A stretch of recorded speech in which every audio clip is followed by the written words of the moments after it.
ఈ రోజు విజయనగరంలో వైఎస్ఆర్సీపీ పార్టీ ఆఫీసులో రెడ్ బుక్ ను మించిన డిజిటల్ బుక్ యాప్ ని ఆవిష్కరించిన వైఎస్ఆర్సీపీ నాయకులు మాజీ శాసనసభ deputy speaker Kolagatla Veerabhadraswamy, Vizianagaram corporation deputy mayor Kolagatla Sravani గారు.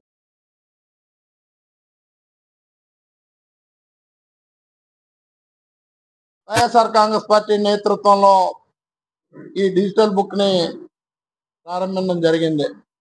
ఈ క్యూఆర్ కోడ్ ని స్కాన్ చేయమని అందరికీ చెప్తున్నాం. ఈరోజు విజయనగరం శాసనసభ నియోజకవర్గంలో ఈ డిజిటల్ బుక్ ని ప్రారంభిస్తున్నామని తెలియజేస్తూ, వాస్తవానికి ఎన్నికల్లో ఏదైనా రాజకీయ పార్టీ పోటీ చేసినప్పుడు ప్రజలకి మమ్మల్ని అధికారం ఇవ్వండి, మాకు అధికారం ఇవ్వండి, మేము అధికారంలోకి వస్తే ఈ మేలు చేస్తాం, ఈ ఉపకారం చేస్తాం, ఈ రాష్ట్ర ప్రయోజనాల కోసం పని చేస్తామని చెప్పడం జరుగుతుంది. అలానే స్వర్గీయ ఎన్టీ రామారావు గారు కానీ, స్వర్గీయ రాజశేఖర రెడ్డి గారు కానీ, మాజీ ముఖ్యమంత్రి జగన్మోహన్ రెడ్డి గారు కానీ ఎన్నికల ముందు ఇచ్చిన హామీల్ని అనేకం తూచా తప్పకుండా అమలు చేశారు. స్వర్గీయ ఎన్టీ రామారావు గారు ₹2 కేజీ బియ్యం పేదలకు ఇస్తామని చెప్పిన మాటను నిలబెట్టుకొని మొట్టమొదట ఆయన ముఖ్యమంత్రి అయిన తర్వాత అమలు చేసిన విధానం మనం మర్చిపోలే.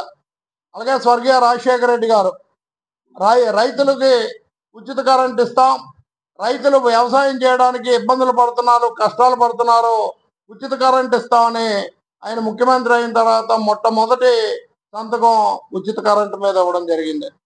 అలాగే మమ్మల్ని గెలిపించండి, ఈ రాష్ట్రంలో వైఎస్ఆర్ కాంగ్రెస్ పార్టీని ప్రభుత్వంలోకి తెండి, మేము నవరత్నాలు ఇస్తామని చెప్పిన మన మాజీ ముఖ్యమంత్రి జగన్మోహన్ రెడ్డి గారు ముఖ్యమంత్రి అయిన తర్వాత అన్ని కార్యక్రమాలు, నవరత్నాలు ప్రజలకి అందజేసి పేద బడుగు బలహీన ప్రజల అభ్యున్నతి కోసం పాటుపడిన విషయాన్ని కూడా మనం గుర్తు చేసుకోవాలి. జగన్మోహన్ రెడ్డి గారి పరిపాలనలో అన్ని రంగాల వ్యాపారాలు బాగా జరుగుతున్న పరిస్థితిలో కూటమి అధికారంలోకి వచ్చిన తర్వాత వ్యాపార రంగం కూడా వెనుకబడిపోయిన పరిస్థితి మనం చూస్తూనే ఉన్నాం. కేవలం జగన్మోహన్ రెడ్డి గారి పరిపాలన కంటే ఎక్కువ పరిపాలన ఇస్తాము, మంచి పరిపాలన తెస్తాము, ప్రజలకి మేలు చేస్తామని చెప్పిన చంద్రబాబు నాయుడు ప్రభుత్వం ఫెయిల్యూర్ అయిందని చెబుతూ మొన్నటికి మొన్న అసెంబ్లీలో బాలకృష్ణ గారి మాటలు కూడా మేము ఖండించాం.